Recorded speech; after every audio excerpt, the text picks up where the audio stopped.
Hello, my name is Lena Carter. That night, I remember the rain first, not the fight, not the screams. Just the rain sliding down the windows, of times the velvet room asterisks, the way neon light bled through it like an open wound. It was the kind of night where everything feels too close, the music, the sweat, the strangers, the kind of night that hums before it explodes. I shouldn't have gone. But loneliness has its own gravity, and that place with its flickering red lights and cigarette haze felt like it was pulling me in. I told myself it was just one drink, just to see some faces, just to not be alone. You never think times one drink times will end a life. The bar was crowded, laughter cracked sharp over the music, and the air smelled of rum, salt, and regret. I slid onto a stool near the corner, back against the wall, old habit. I ordered a whiskey, neat. It burned in my throat, clean and punishing. That's when I saw him, Jason, my ex, leaning against the jukebox like he still owned the world, like he hadn't left me bleeding on a kitchen floor 6 months ago, crying over his last lie. He hadn't changed, same smirk, same cheap leather jacket, same eyes that looked at people like they were meals. He saw me and his grin widened. "Didn't think you'd crawl back here," he said, pushing off the jukebox, swaggering toward me. I should have walked away, but I didn't. I never did with him. "Just having a drink," I said, voice steady, my fingers tightened around the glass. He laughed, too loudly. The bartender glanced over just a second, then turned back to the register. No one ever wants to be part of someone else's storm. Jason leaned closer, his breath reeking of beer and bravado. "You still can't stay away from me, can you?" I looked past him at the mirror behind the bar. Two versions of us stared back, one that used to love him and one that wanted to erase him. I said, "You're drunk, go home." That should have been the end of it. But there's always someone watching, waiting for tension to break into something entertaining. A man at the pool table, tattoos crawling up his neck, called out, "Hey man," she said no, let her drink. Jason turned, "Mind your business." And just like that, it began. The guy smirked.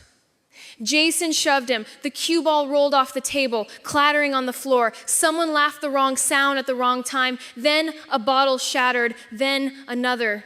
The room's energy twisted, snapped, and chaos took over.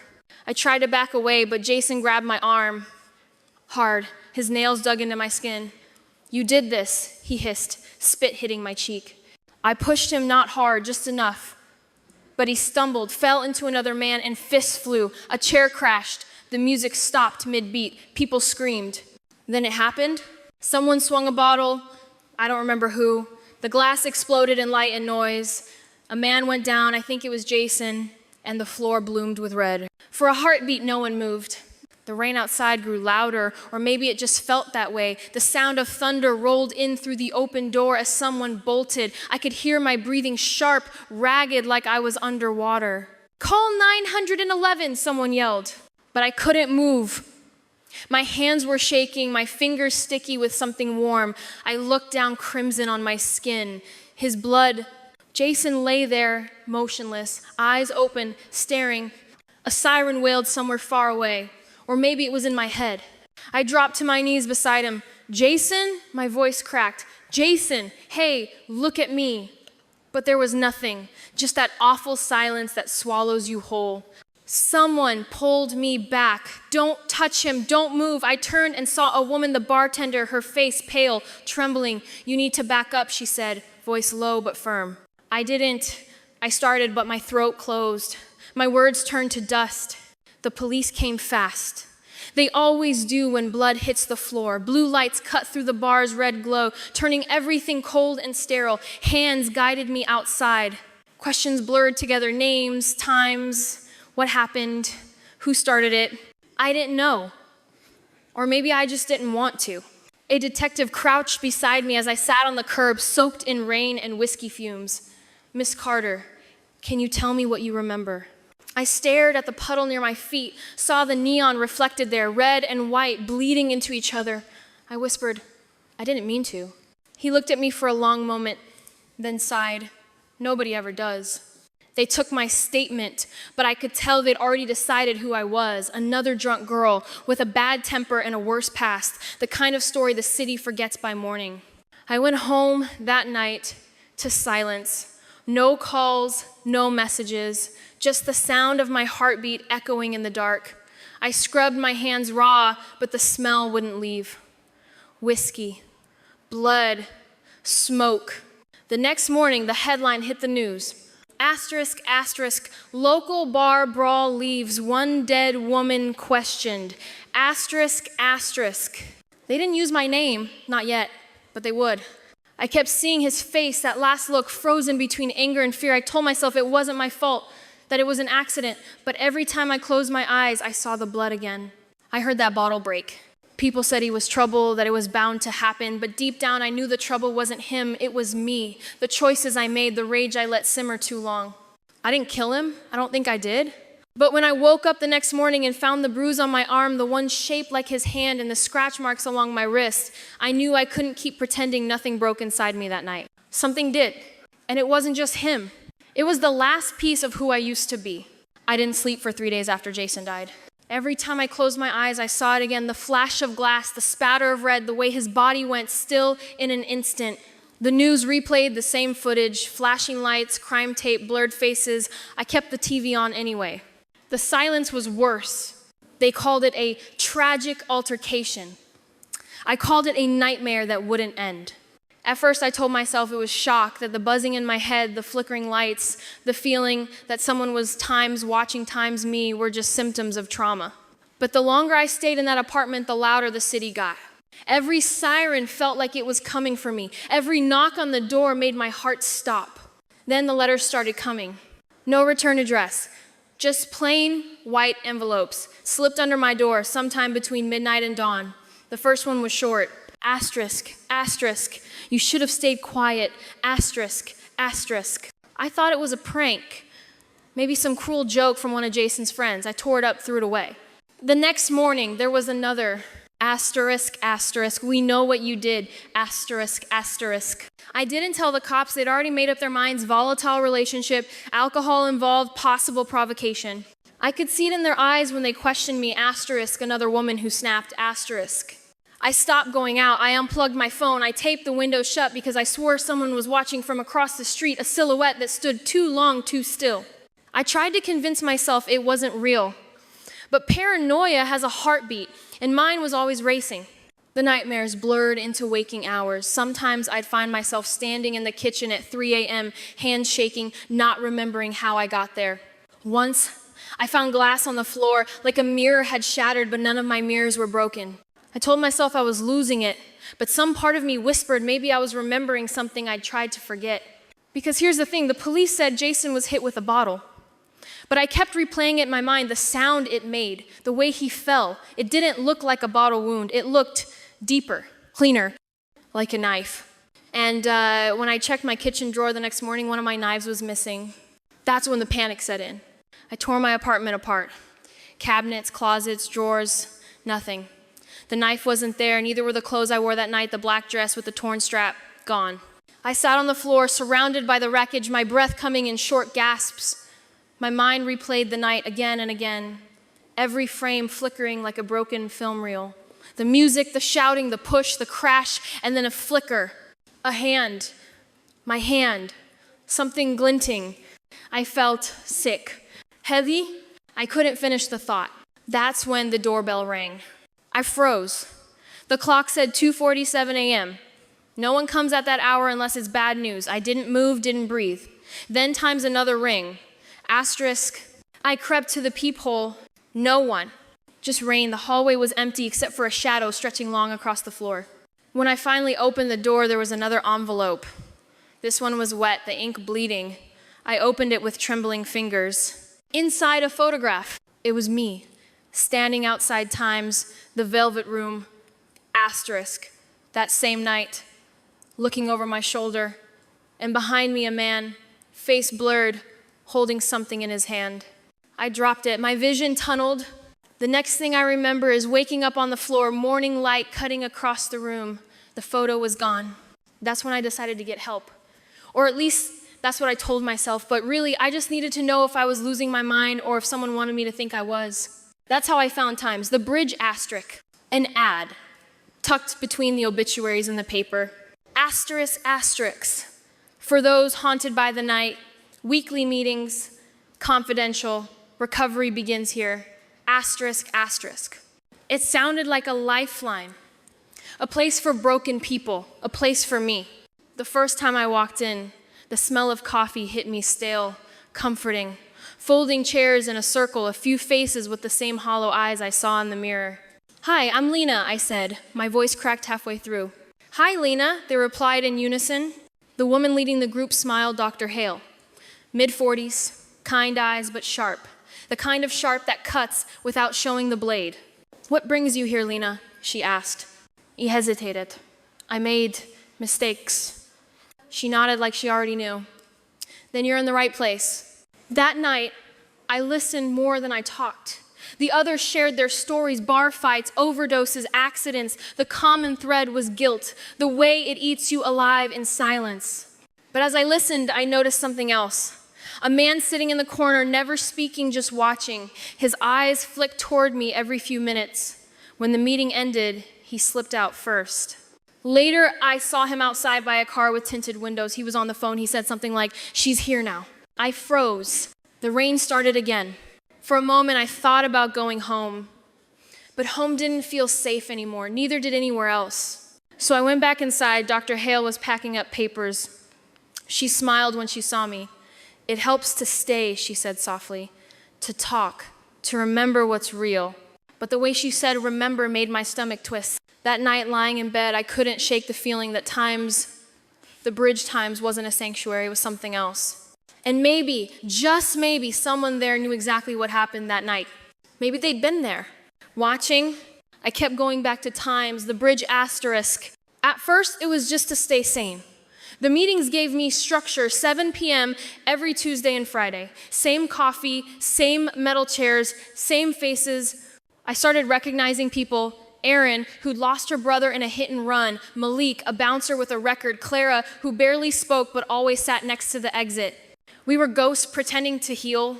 Dr. Hale said recovery wasn't about forgetting, it was about times, owning times what we'd done. Pain is a compass, she'd say, her voice smooth and steady. Follow it and it'll take you where you need to go. But I didn't know where that was anymore. She started assigning us tasks, community service, she called it. Cleanups, night shifts at halfway houses, volunteering at bars to help with crowd management. It sounded noble, it felt like penance. My first job was at a dive called Times the Lantern Asterisk. Sticky floors, flickering lights, the same kind of place where everything went wrong. The first night, I stood behind the bar, drying glasses, watching people drown their secrets in gin. Then I saw him again, the man from the meetings, the one who never spoke, sitting at a corner table, eyes on me like he'd been waiting. When I turned to tell the bartender, he was gone. I told myself I was imagining things, PTSD, paranoia, whatever label made it easier. But when I closed up later that night, there was a folded note waiting by the register. Asterisk, asterisk. We fix what the night breaks. Asterisk, asterisk. No signature. I took it to Dr. Hale the next morning. She read it quietly, then smiled. "It's just one of our mottos," she said. "Some of the older members leave those for encouragement." Her tone was calm. Too calm. I wanted to believe her. I really did, but something in her eyes, something hidden, told me not to. Over the next few weeks, the program became my life. The group, the work, the confessions, all of it blurred together until I barely recognized myself. But weird things kept happening. People from the meetings disappeared. One week they'd be there, the next week their chair would be empty, and no one asked where they'd gone. Once, I did. "Where's Erin?" I asked after she missed 2 sessions. Dr. Hale paused, then smiled faintly. "She moved on, graduated from the bridge." What does that mean? It means she's healed.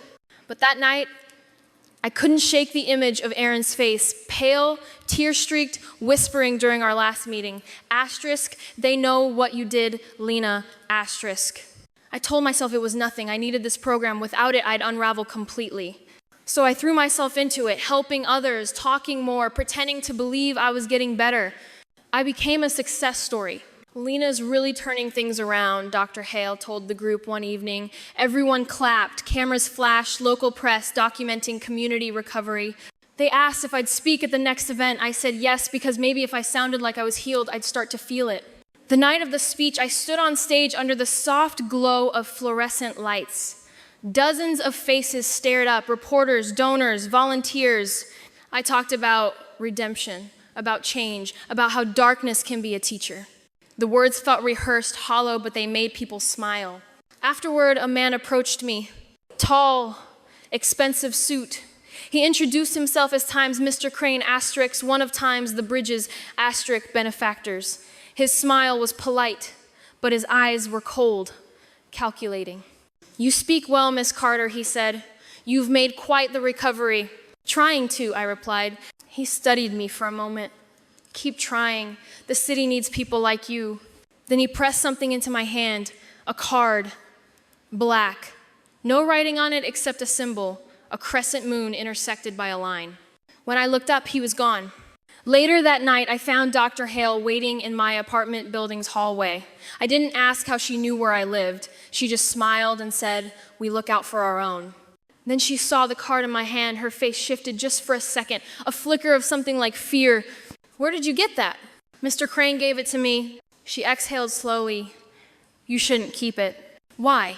"Because it's not for you." I opened my mouth to ask more, but she was already walking away, her heels echoing down the hall. That night I couldn't sleep.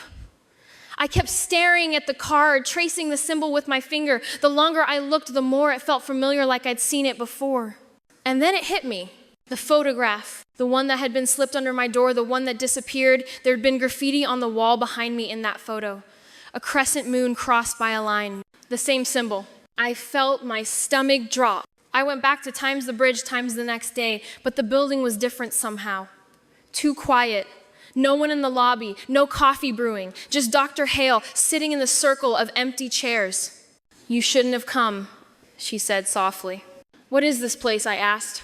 Her eyes were tired. "A second chance. For some it's real, for others," she paused, "it's cleanup." "Cleanup?" She leaned forward. "You think guilt doesn't have a price? The Bridge helps people start over. We fix the stories that can't go public. We erase what the city doesn't want to see." My throat tightened. "You cover up crimes." "We help people recover," she said, calm as ever. "Sometimes recovery means disappearing." I stepped back. My pulse thundered in my ears. "Where's Erin?" "She's free now." "No," I said. "She's gone." Dr. Hale's smile faded. "You should go home, Lena. Forget the past. That's what we do here." But as I turned to leave, she said one last thing, soft, almost tender. "You didn't kill Jason." I froze. "How do you know that?"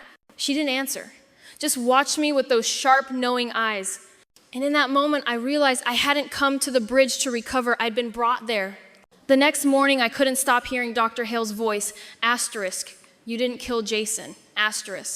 It echoed in my head like a recording I couldn't shut off. I wanted to believe her God, I did. But how could she possibly know that? Unless she'd been there, unless she'd seen what really happened that night. That thought kept me awake until dawn. By sunrise, I'd made a decision. I wasn't going back to Times the Bridge, Times as a patient anymore. I was going back as a spy. I started digging. At first, it was just curiosity, searching the names of people who'd graduated from the program. Erin, Malik, Clara, nothing. It was like they never existed. No records, no social media, no obituaries.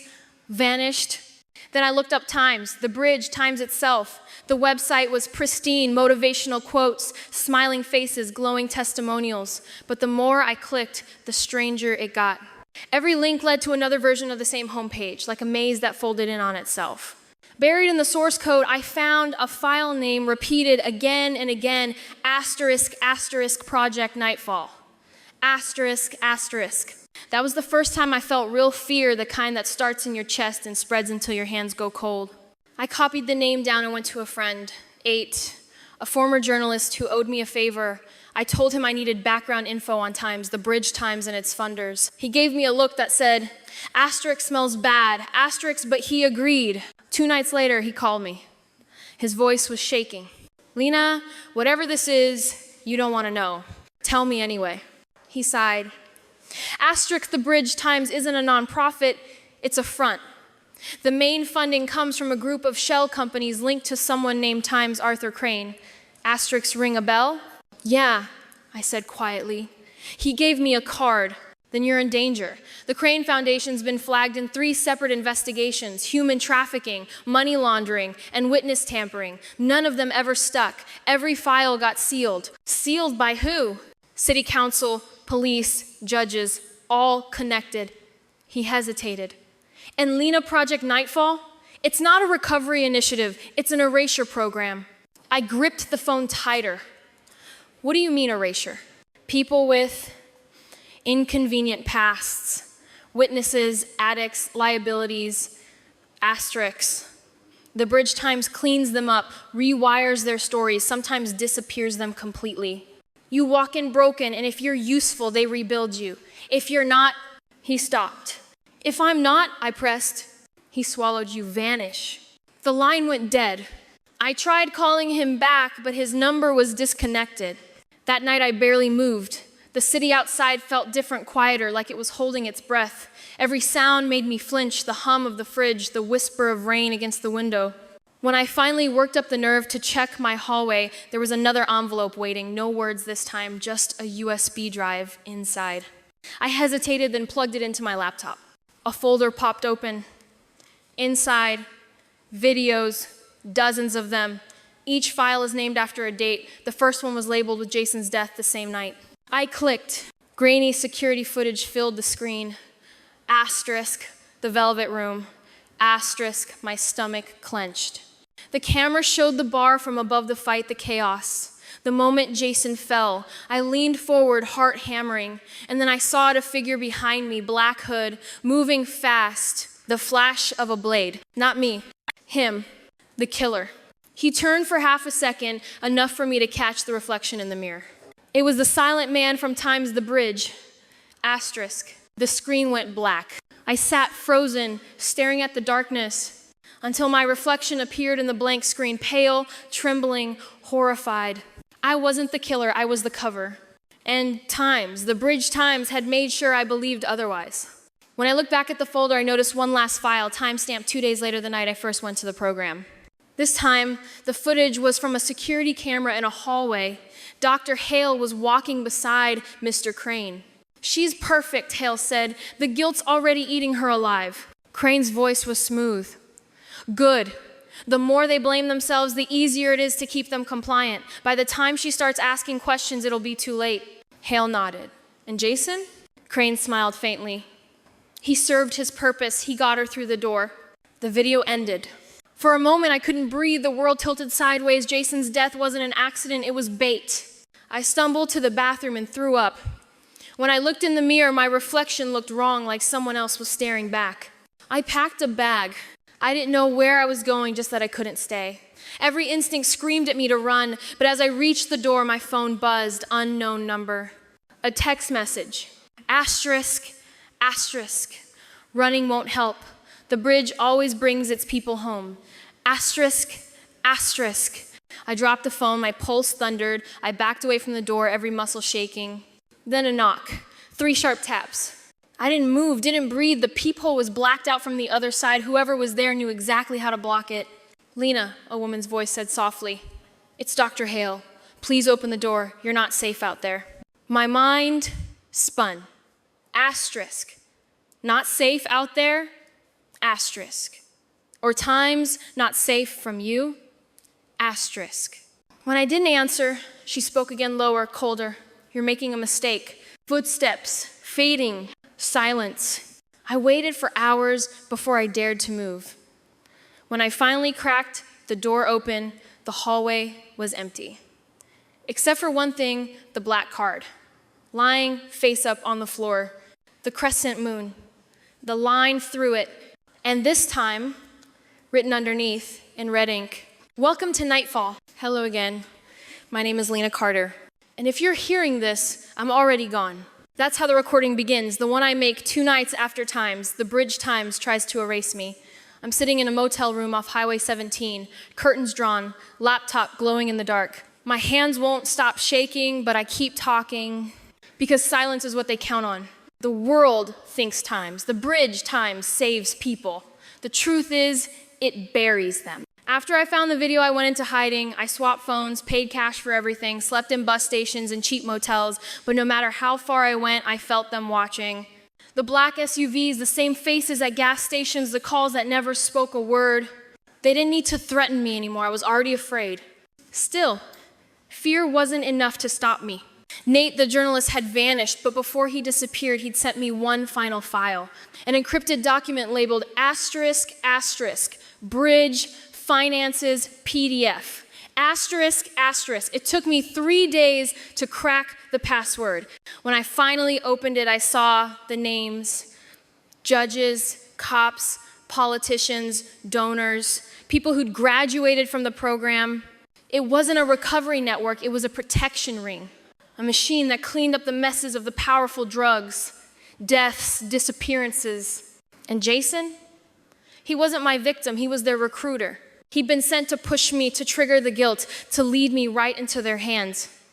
But something had gone wrong that night. The man in the footage, the silent one, must have acted too soon. Jason died before I ever understood what I was being used for.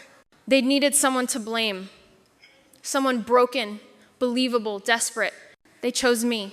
I sit there staring at the laptop, the truth spreading through me like poison.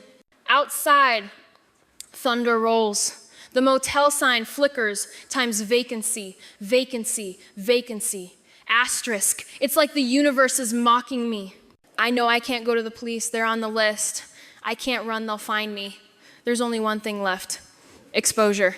I upload everything, the videos, the files, the recordings, to 3 encrypted servers. One link sys it to auto-release if I don't check in every 24 hours. Insurance.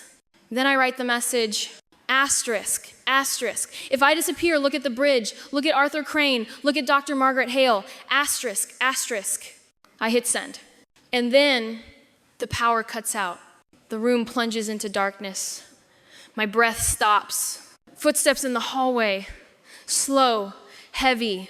I grab my phone, its weak light trembling across the floor. Shadows move under the door. Someone whispers my name. Lena, it's here, Dr. Hale. I back away, heart hammering, searching for something, anything to defend myself.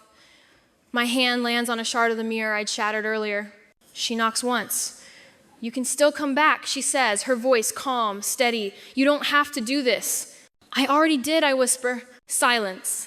Then a sound, a metallic click. I lunge for the window, wrench it open, and throw myself into the rain. My feet hit the ground hard. I run across the parking lot, through the trees, slipping on mud, the cold air slicing my lungs. Behind me, I hear the door slam open, footsteps chasing. Headlights sweep across the trees. Voices shout, "Don't let her get to the road." I run harder. My lungs burn. Branches whip my face. Somewhere in the dark, I drop the shard of glass. It doesn't matter. I just need to reach the highway, find light, and find people. But then, through the roar of the rain, I hear another sound, the low growl of an engine. A black SUV idles at the edge of the woods. I freeze. 2 figures step out. One of them, Crane, impeccable suit, umbrella shielding him from the downpour. The other, the silent man, the killer from the footage. Crane's voice cuts through the rain. You've been very resourceful, Miss Carter. I don't speak. I can't. You could have been useful to us, he says almost regretfully, but now, well, you've seen too much. He nods once. The silent man steps forward. I close my eyes. Somewhere far away, thunder cracks like the sound of a gun, but it's not thunder. It's the explosion of light from behind them, a flash, followed by shouting. Sirens. Red and blue flood the night. The files. They went live. Crane turns, his calm slipping for the first time. The silent man hesitates. I run again. By the time the cops reach me, I'm on my knees in the mud, hands raised, sobbing. They pull me up, ask 100 questions I barely hear. All I can say is, check the servers, the bridge, it's all there. And then everything goes black. When I wake up, I'm in a hospital bed. The news is playing on the TV. Asterisk, asterisk, breaking, secret network, exposed recovery program linked to multiple disappearances. Asterisk, asterisk. They show Hale's face, Crane's, mugshots, then mine. The anchor calls me Times, the whistleblower. Asterisk. The city's awake now, the world knows, but they don't know everything. Doctor, Hale's still out there. Crane's accounts vanished before the arrest, and I keep getting new letters, plain envelopes, no return address, each one with the same words written in red. Asterisk, asterisk, the bridge never ends. Asterisk, asterisk. I think about running, starting over, but I know I'll never really be free. Some nights when the rain hits the window just right, I still hear that music from Time's The Velvet Room. Asterisk, I still see Jason's eyes. I still wonder, was I chosen because I was broken? Or did they break me on purpose? I don't have the answer. Maybe I never will. All I know is this. The night doesn't disappear. It just changes shape. And so do I. Hello, my name is Lena Carter, and I'm still recovering. But this time, from the truth.